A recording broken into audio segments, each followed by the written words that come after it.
So I think it's diapers again. You can see the filter. This is the emergency cleaning, and it says maintenance every couple of months. This needs to be cleaned out, but I don't know if that's really true.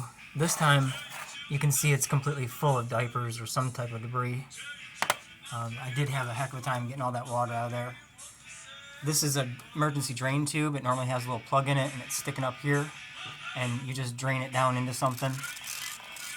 But that didn't work. Everything was all clogged up, even with the vacuum on it. So, that one's full. As an example, I pulled the other one, and I haven't cleaned it at all. This is a dirty filter, the same age as the other one.